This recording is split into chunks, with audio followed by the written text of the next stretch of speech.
wars. Their addicts, their weapons, their money laundering and their corrupt agencies and policies were the beginning, the end and the reason for the whole problem.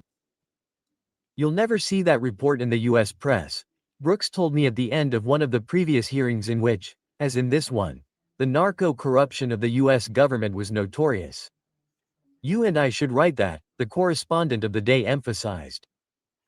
On average, how many weapons did they receive per month? The prosecutor asked. More than 100 weapons on average. Did you ever see the defendant armed? Yes, whenever you saw him he was armed with his pistol on his belt and his R-15 or M16 rifle or El Horno. What kind of pistol was he carrying on his waist? A fancy .38 caliber pistol with diamonds on the grips and the figure of an animal, a panther or a jaguar. Prosecutor Liskam showed the jury a photograph in which Chapo is seen with a woman wearing a red blouse. On the capo's waist he carries the pistol with gold grips that has a jaguar made of diamonds. Do you recognize anyone in this photograph? My friend Chapo. Did you ever observe that the defendant had bazookas?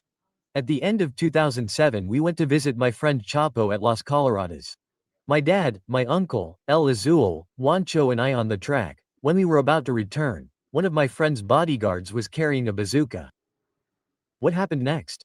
El Azul asked to see how it was used. The bazooka. El Chapo ordered him to activate it, but the boy fired very low and the bazooka boomed right near us, said Vicentio, who couldn't help but laugh as he recounted the incident. The witness clarified. I was actually a witness to one of these simulations where they'll test this shit out, and it was no joke, bro. You know. You never that blew most of the a rifles. bazooka? Hell no, I didn't, but I was Come on, there. man. If that shit's right there, you gotta take the shot. What the fuck? Shit. You know, bro, I was always like, damn, I'm gonna tell you something. I would try to act like that. I was at that tough shit where I'd be like, what if it's a dud? What if it's I'm shooting that shit. If I'm right there, I'm shooting it. You know what? Again, I'm not Eddie Gonzalez. You know what I'm saying?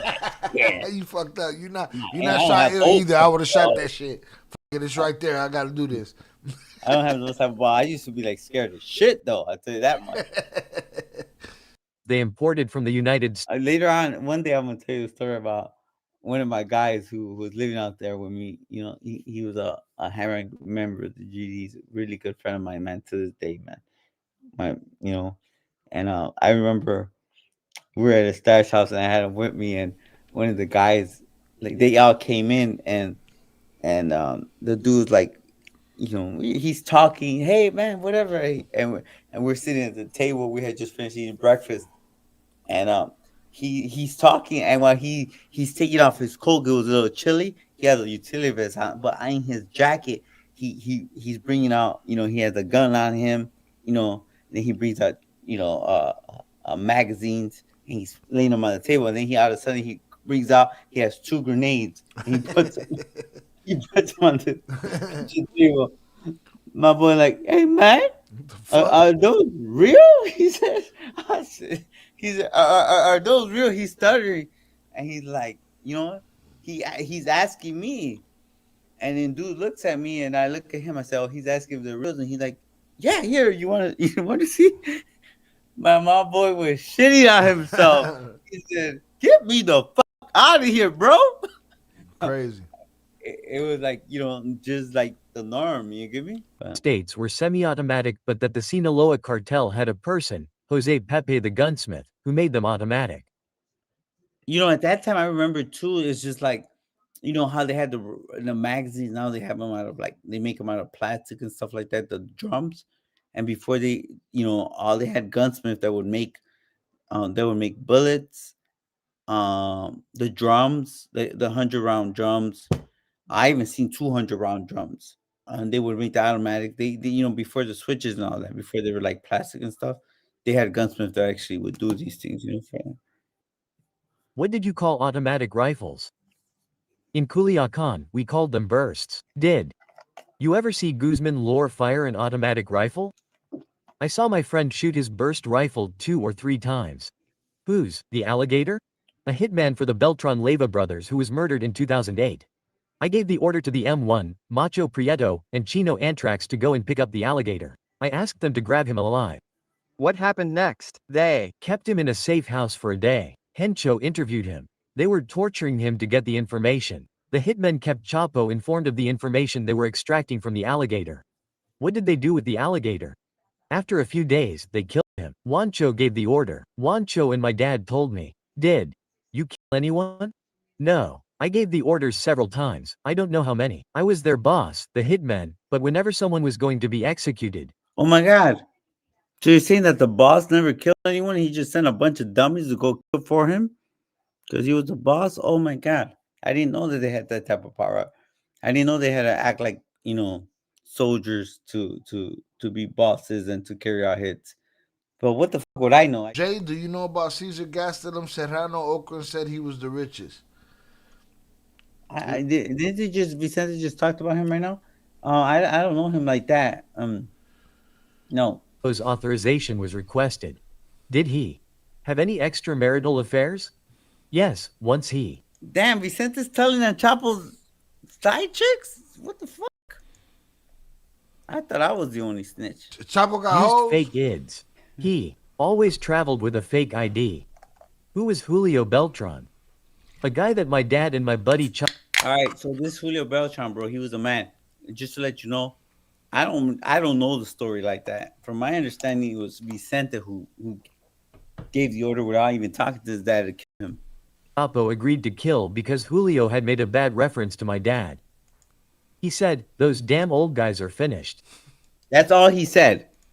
He was one of the top earners, top fucking customers. You get me? Good friends. All he said was, "Them old dudes are finished." I could imagine what he said, like, "Nah, them old dudes are done with."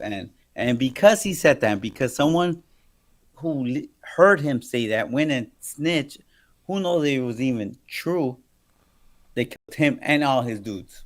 We are the new generation. They killed him in 2007. Quote, who ordered the killing of Tico Lindero? All right, this guy right here, his name is Teco, El Teco Lindero. Teco, if you guys recall in Cartel Wives in the book, I'm not sure, I don't even remember if we mentioned it in the podcast, but he was the brother-in-law of one of my really, really good friends, man, who was cuate. He was cuate for real because, in Spanish, Shai, cuates are fraternal and gemelos are identical, meaning we both came from one bag, fraternals come from two bags. He had a sister. A cuate had a sister, and his sister was married to El Teco. And Teco was a very important figure in the Sinaloa cartel. And from my understanding, his sister was a baby mama of the Lord of the Skies. Maybe I'm wrong. But there's this song called Cien por Uno from the Tucanes of Tijuana. Shai? I wish we could play it too. It's Cien por Uno, meaning 100 of you for one of mine. And it goes by that, he was kidnapped by the Colombians. And the Lord of the Skies stepped in because he was the Lord of the Skies people at the time and said, you know what? You're basically, the moral story is like, for everyone one of mine that you kill, I'm going to kill 100 of yours. Yeah, it ain't an eye for an eye. It's 100 for one.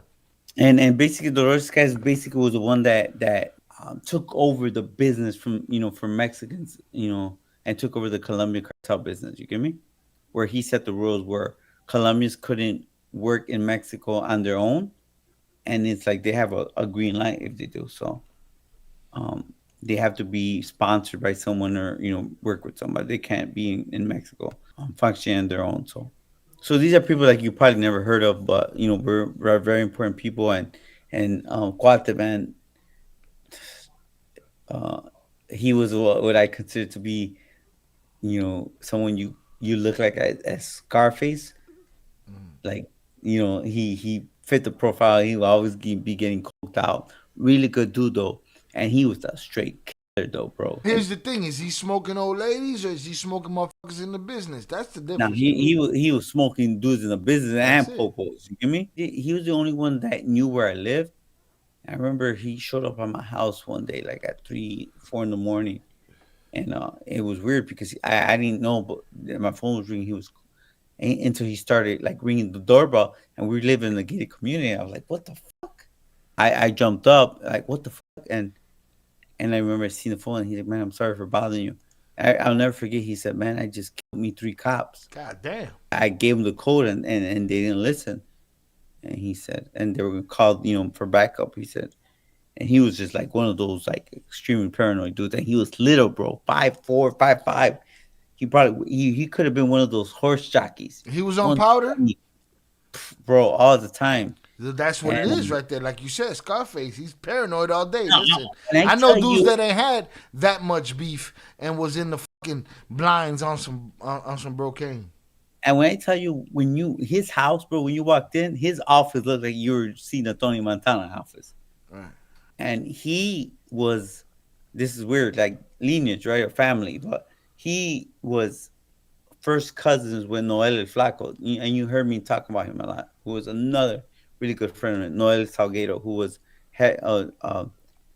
was the boss and creator of Los Matacetas, and later on became, La Gente Nueva, from Juarez. So, yeah, just crazy part. But at the end, once they killed El Teco, what they did was there was different people who were part of the organization that knew that were close to like people in Chapo Mayo's organization.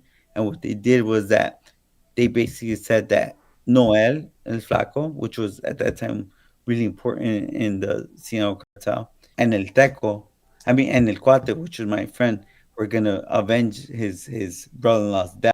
They started saying that in order so they wouldn't pay a large debt. And my own Chapo ordered the murder of him and all his people. And in total, I want to tell you like 11 people were picked up and tortured and killed. The only one that didn't get picked up and tortured and killed was Noel, which then later on I'm gonna arrange and fix up the agreement of Chapo and him to kind of like give his side of the story, and ironically Chapo and Mayo basically, agree that there was a misunderstanding. Now, imagine that, there's a misunderstanding. We killed your cousin, 11 of his guys, and we killed, his brother-in-law, but now we're good again. It was ironic to a point where Noel was one of the persons that actually, he put in a good word for me and all that. And then later on, for me to be like the person that actually does him the favor and vouches for him, and I saved his life on one occasion, and it's just crazy, He ended up getting extradited to the United States eventually for Wait. Whose life you saved? This guy right here? No, he was dead already. Noel Salgueros. So you ain't gonna tell us that story? And Flaco. That's like too long. Motherfucker. Buddy Chapo. My buddy had information that he was working with the Tijuana gang. My dad had him called to Culiacan.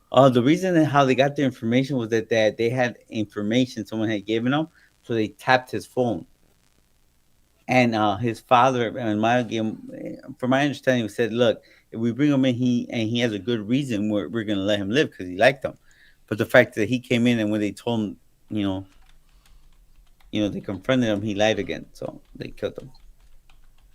They handcuffed me. My dad interrogated him and Tico admitted that he had betrayed them. My dad ordered him killed. Do you know Jose Luis Santiago Vasconcelos?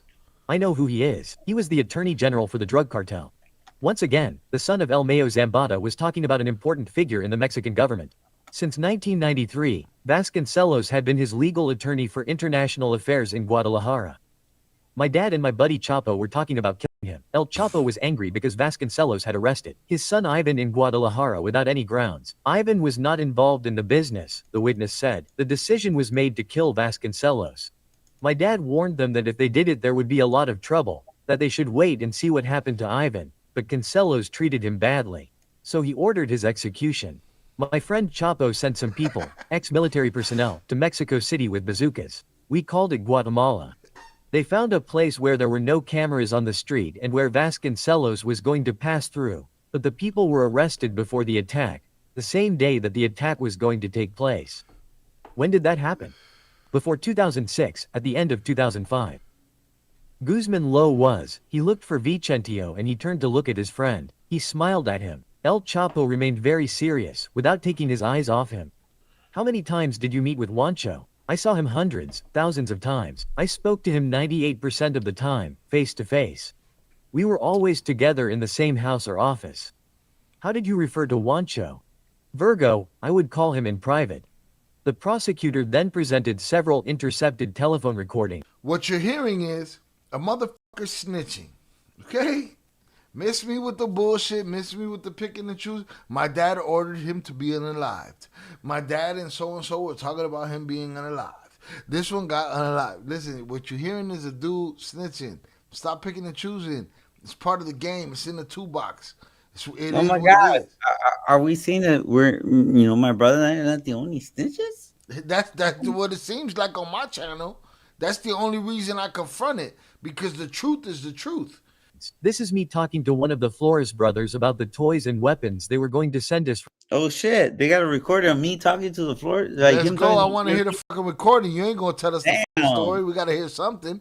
This is me talking to one of the Flores brothers about the toys and weapons they were going to send us from the United States. Mayo's son said in a tone of astonishment. And with that, prosecutor Discam ended her questioning. Eduardo Balareso left the table of Chapo's defense team to take the stage. From 1993 to 2001, Chapo Guzman was locked up in prison and you said you spoke with him. With his brother Pollo, he spoke with Pollo. I was with him when he did it. Do you know who El Mochimo is? I know him. He's Arturo Beltrán Leyva. You always knew that your father was a drug trafficker, right? I realized when I was 13 or 14. Your father, El Mayo, ordered many people to be killed and kidnapped. That's right.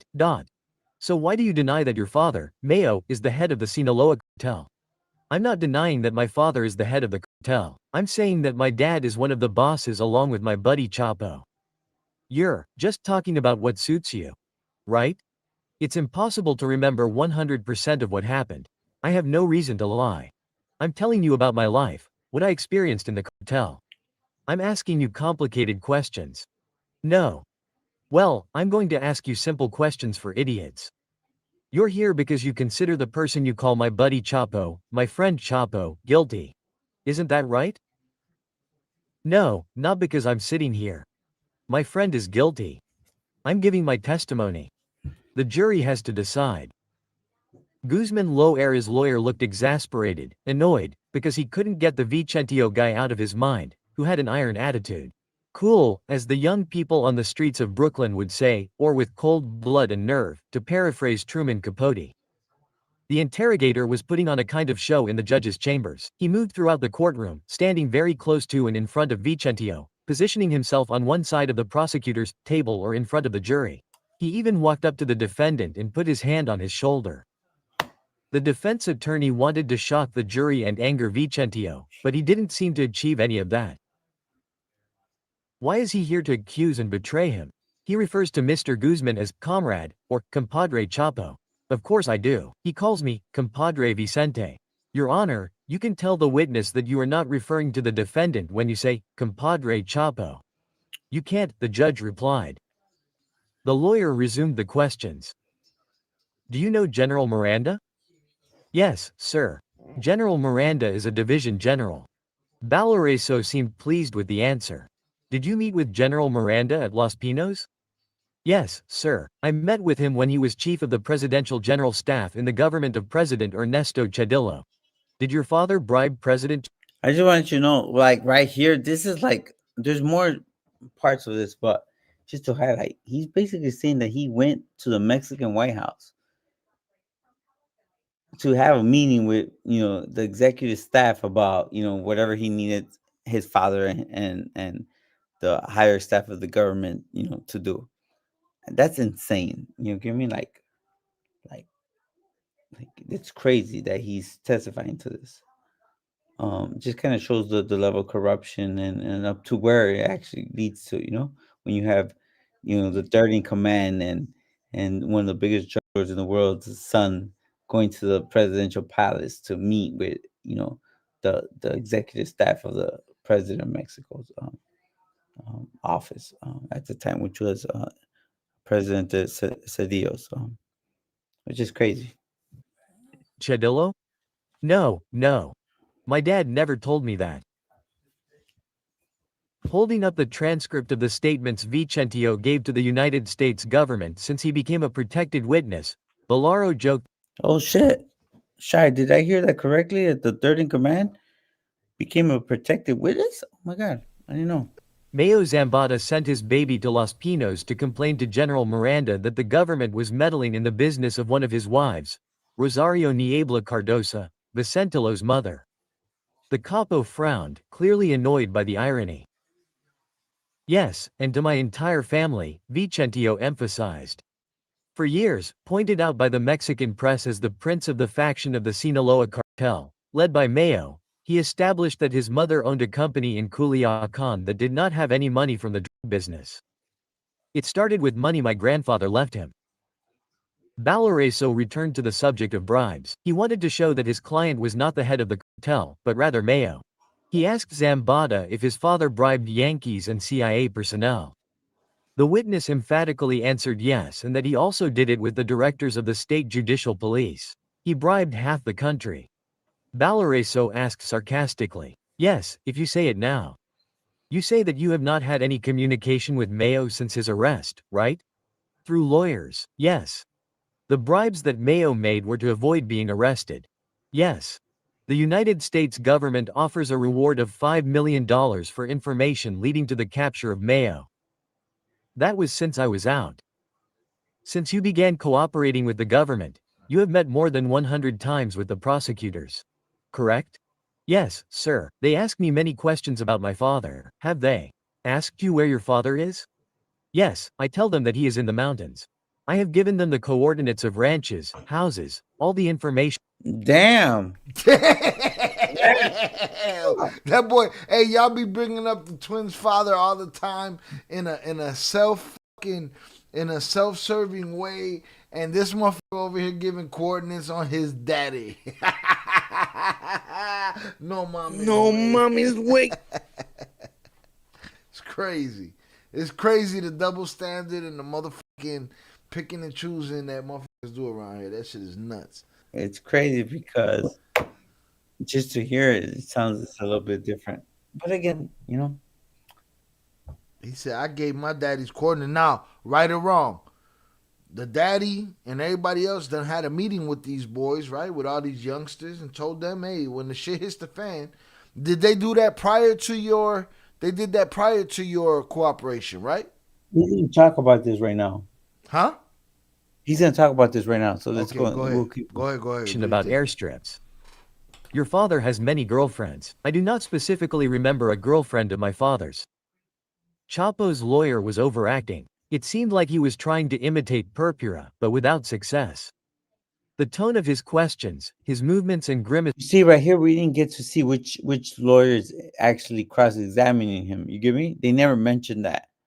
They're just saying that he's acting like, trying to act like him, but we don't know who's actually the lawyer cross-examining him in the stand. So Showed his improvisation and his eagerness to impress the jury and the reporters. If you've given them all the information about where your father could be hiding, why haven't they arrested him? If they haven't arrested him, it's not my fault, he replied, causing laughter from those present, including Chapo. The only ones who didn't laugh were the prosecutors, who were exposed as incompetent or in collusion with El Mayo. If this capo's son gave them reliable information about his possible whereabouts and it's assumed that precisely because they trusted him, they presented him as a witness, then it was the fault of the United States government for not being able to capture him. He communicates with his father. I have no way of communicating with him in Mexico. How come your lawyers find him? My father finds the lawyers, not the lawyers him. While you were in prison here in the United States, you spoke on the phone with your father. The DEA agents told you so. You're going to deny it. They took me out of my cell at midnight and put me on the phone with my father. They took me to an office so I could talk to him. That was in 2012 when you were in a Chicago prison. Yes, sir. How long did you talk to your father? A few minutes, I don't know exactly how many. What did your father ask you? Damn. Just to get you some insight, man. We're talking about the biggest driver in the world who everyone's looking for, especially the government, what they say. And they actually took his son out and arranged for him to be able to talk to his father. That he and my friend Chapo were going to help me get out. The government had your father's phone number. I imagine they did. So you didn't give them your father's number, Chapo? Sorry, your father's? You. See, sometimes we make mistakes, said Vicentio, causing an explosion of laughter until the judge had to restrain those present so that the questioning could continue. But I guess he made a mistake, but we can't really hear that he said I gave him Chapo's number. Well, listen, obviously there's a picture of Pete. It's not the best picture of him. I don't believe that looks like me either. You guys share a face, so if that looks like Pete, that looks like you, motherfucker. Later I learned that the call was made through my lawyers. After that there were no more calls. The call was for him to ask his father, Mayo, to turn himself in. Yes, I sent him a message asking him to turn himself in, but he didn't. Sometimes collaborators come. At that point, yes, it was in 2007 when Mayo began to communicate with the idea to tell them that he wanted to collaborate. No, it was my friend Chapo who sought them out. It wasn't Mayo or me. So look what he said right here. He said El Chapo sought the government out, okay? That was before you were arrested in March 2009. Indirectly. Yes, sir, they Sought you out because they wanted a deal. I wanted to leave the cartel with the permission of my father and my friend Chapo. Chapo and my father suggested that I turn myself into the DIA. I wanted to retire, there was no other way. For a short time I went to Europe, to Canada, but because of my father's problems I always had to return to Mexico. Your father, Mayo, put you in touch with the DIA. Through my friend Chapo's contact so that I could leave the cartel. What did the deal you were seeking with the DEA consist of? Passing them information about enemy cartels. You made the decision to seek out the DIA. Damn, so he was fucking snitching? Oh, wow. Before he got caught? Oh, my God. I wonder if everyone in the chat actually knew this. Before he Okay, got caught? Before he got caught. Oh, man. So that means that him getting caught had nothing to do with his snitching. It was a preemptive strike. Yeah, he said it was Chapo put it together. Chapo put it together. His father said, okay. I did it with the authorization of my father and my friend Chapo. Chapo had indirect communication with the DIA. You only? He said he had indirect communication with the DEA. What the did you say? English, motherfucker. He had direct communication with the DEA. Ah, okay, I heard you. Going to give DIA agents information about enemies of your father's organization? Yes, he was the target so that the Mexican and United States governments could fight the battles for the Sinaloa cartel. He gave them information about Arturo Beltrán Leyva. Look, that's Vicente at the airport. But look, right here. He gave him information about Arturo Beltrán Leyva. Look, check this out. Yes, sir. He gave them his phone number so they could track him down and capture him. When did you meet with DIA agents? Hours before my arrest, I met with 2 DIA agents. They kept him isolated for 2 years in the hole. Right? Correct. In the hole, they kept him in torture-like conditions. Yes, sir. They wouldn't let me talk to my family, to my wife. It was a while before they let me talk to her once or twice. We cried together when we talked on the phone. I was dead inside. My wife came to see me once. They gave me a 3-day permit to be in the United States. Vicentio admitted to the jury that after the inhumane treatment he His wife is American, too, and his sons are all American. His family, his kids are all American, too. received from the DIA, he gave in. In November 2012, he pleaded guilty and began providing information about the operations of the Sinaloa cartel, the businesses of Mayo Zambada, El Chapo, and the other drug traffickers in the organization. Zambada Jr. claimed not to have any property or money in the United States. He said he was aware that his testimony against El Chapo could favor him, although everything would depend on the judge who decided his judicial future. As a protected witness, he managed to get the Treasury Department to remove his wife from the OFAC list, which allowed him to obtain a visa and settle. He's a protected witness. And he managed to get his wife off. Near Milan, Wisconsin, where Vicentio is being held. U.S. authorities allowed Mayo Zambada's daughter-in-law to take $400,000 to the United States to support herself and pay for her children's education. You stated that Carlos Salinas de Gortari was in bed with the Felix Arellano's. Bolaro suddenly asked Vicentio. No, sir, I don't know about that. The lawyer argued before the jury that the governments of Mexico and the United States inflated Guzman Lora's image to protect the real boss of the Sinaloa cartel, Ismael Zambada Garcia. Valoriso then presented the photograph of Vicente Zambada Niebla's brothers, Ismael Zambada Imperial, El Maito Gordo and Serafin Zambada Ortiz. Vicentio admitted that he knew that his brothers were arrested for drug trafficking, but he was unaware that Serafin spent 66 months in prison and that he gave information to the Department of Justice. I left him at school when I was arrested, confessed the eldest son of Mayo Zambada. There it is. There it is, guys. Basically, it's crazy because like 90% of the people that are mentioned when it comes to everywhere from Damason to the Colombians, and it's crazy that even if we didn't meet them at the time, because you know what, it's weird. What I didn't hear, we were hearing the English version of it because there was a part that was being mixed where they're gonna detail about all the people we work with, where he's gonna say like they work with Los Cabreras from Durango, with Juancho, and he's gonna list the names. You get me? Of Jose Tirso and also Hermano Olivares, and so many people. And he states himself like it's too many people to count, but they were associated with all these people that were like important in the cartel. Some of these people we never get into like speaking about details because a lot of people don't know them, but they become a little bit more relevant. This is probably the perfect environment because I don't always remember this stuff, only if it comes up. And that's why this video kind of made me like It reminisce. triggered thoughts. Yeah, triggered thoughts for sure. Absolutely. You said it best right now. And I think like, oh, this is a great video. You get me? To kind of highlight. And you could imagine that this is like a really bad version of it because it's only recounting his notes or his memory of this reporter. So And like, what they're asking him specifically. yeah.